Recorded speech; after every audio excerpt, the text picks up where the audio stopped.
Bapak, Ibu, dan saudari yang terkasih dalam Kristus Yesus Tuhan kita, apa kabar?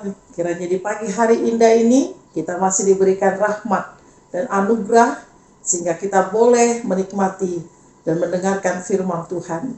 Sebelum kita mendengarkan firman Tuhan, ada baiknya lah kita berdoa. Kiranya kasih karunia Tuhan Yesus Kristus, kasih Allah Bapa, menyertai hati dan pikiranmu dalam Kristus Yesus Tuhan kita. Amin.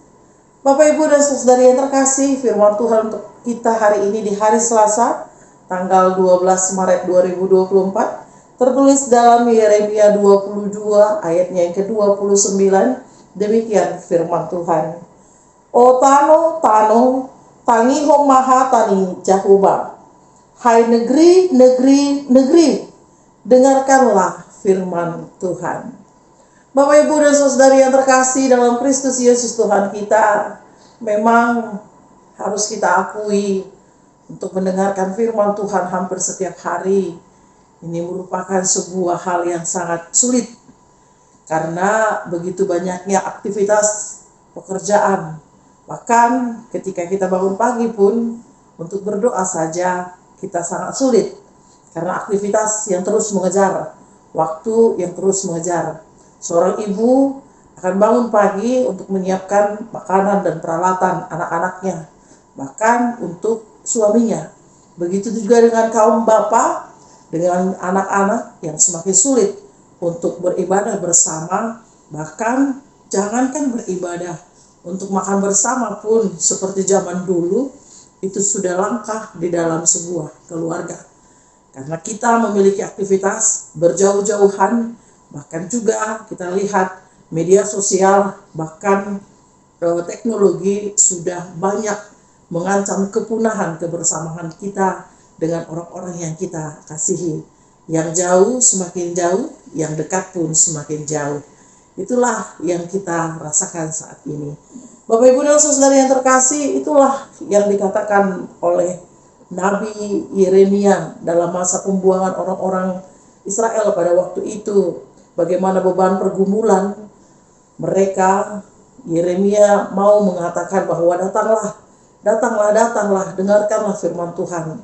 Mereka mengalami krisis kepercayaan terhadap Nabi, terhadap Tuhan, karena penderitaan yang sangat sulit mereka hadapi, penderitaan yang membuat mereka tertekan, sehingga komunikasi mereka terhadap Allah sangat berkurang. Mereka melihat bahwa kejadian ini dikarenakan mereka yang terlalu taat katanya, sehingga mereka menganggap ketika berjauhan dengan Tuhan, bahkan tidak lagi beribadah dengan Tuhan dan menciptakan ilah-ilah lain, maka ada pemulihan yang mereka rasakan dalam pergumulan di pembuangan. Bapak, Ibu, dan saudara yang terkasih dalam Kristus Yesus Tuhan kita, hendaknya melalui firman Tuhan kita hari ini mau ditekankan bahwa dengarkanlah firman Tuhan. Banyak hal, banyak yang akan kita rasakan ketika kita akan mendengarkan firman Tuhan. Yang pertama, adanya penyembuhan luka, penyembuhan batin, penyembuhan atas setiap dan sikap kita di hadapan Allah, sehingga Tuhan memberikan penyembuhan melalui firman-firman Allah yang meneguhkan, yang menguatkan, bahkan yang memberikan pengharapan di dalam kehidupan kita. Memang persoalan kecil untuk mendengarkan firman Tuhan, tetapi banyak orang yang tidak mampu untuk melakukannya. Yang kedua, Bapak, Ibu, dan saudara yang terkasih dalam Kristus Yesus Tuhan kita, di dalam firman Tuhan ada janji setia Tuhan bahwa Dia akan menemani kita di dalam keadaan susah dan senang, di dalam keadaan suka dan duka, di dalam keadaan penderitaan, bahkan juga kesenangan. Firman Tuhan selalu meneguhkan, selalu memampukan kita bahwa Dia ada di dalam setiap musim, Dia ada di dalam setiap waktu, Dia ada di dalam setiap perkara, dan Dia ada di dalam setiap kehidupan yang kita rasakan sampai hari ini. Bukankah kita merasa ketika kita dapat bernafas, Tuhan masih melindungi kita?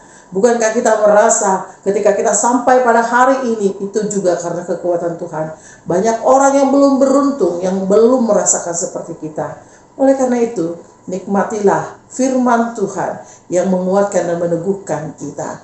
Bapak, Ibu, dan saudara yang terkasih dalam Kristus Yesus Tuhan kita, Firman Tuhan juga menyatakan bahwa dialah masa lalu dan dia jugalah masa depan. Kita tidak tahu apa yang terjadi esok, tetapi dia ada bersama dengan kita. Dia selalu mengiringi dan dia selalu menuntun kita agar kita hidup seturut dengan kehendaknya. Persoalannya sering sekali kita jalan sendiri. Sering sekali kita merasa kita mampu. Dan sering sekali kita merasa bahwa Tuhan tidur di dalam kehidupan kita. Padahal dia on time, dia online, dan dia juga melakukannya itu hampir full time. Dia ada dalam setiap waktu. Dia ada dalam setiap hari. Dia ada dalam setiap detik nafasmu. Sehingga hanya Tuhanlah yang mampu membuat dan menguatkan kita. Oleh karena itu Bapak Ibu, ketika kau mau disembuhkan, datang kepada Tuhan. Ketika kau mau dikuatkan, dengarkan firman Tuhan. Dan ketika kau mau melihat masa depanmu, beriringanlah bersama dengan Tuhan. Kiranya Tuhan mengasihi kita. Amin. Kita berdoa. Terpujilah nama-Mu ya Tuhan untuk segala kasih setiamu. Kiranya Tuhanlah yang memberkati kami di sepanjang kehidupan kami.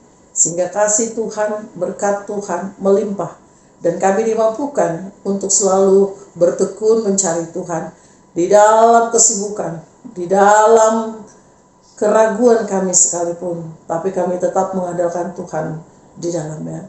Tuhan Allah Bapa, berkati seluruh jemaat Tuhan dimanapun berada. Dalam keadaan sakit Tuhan sembuhkan. Di dalam keadaan tawar hati Tuhan berikan kekuatan. Sehingga melihat betapa baiknya Tuhan dalam kehidupan mereka. Begitu juga di dalam susahnya perekonomian Tuhan tolong buka jalan. Sehingga berkat-berkat akan Tuhan berikan melalui kerja keras dan usaha mereka. Kami juga mau turut mendoakan untuk negara kami. Para pemimpin kami, pemimpin negara, pemimpin gereja, dan seluruhnya Tuhan yang memimpin di tingkat bawah sampai yang atas. Kami serahkan semuanya hanya ke dalam tangan Tuhan. Biarlah Tuhan yang selalu memberkati, menyertai, dan menolong. Di dalam Kristus kami berdoa. Amin.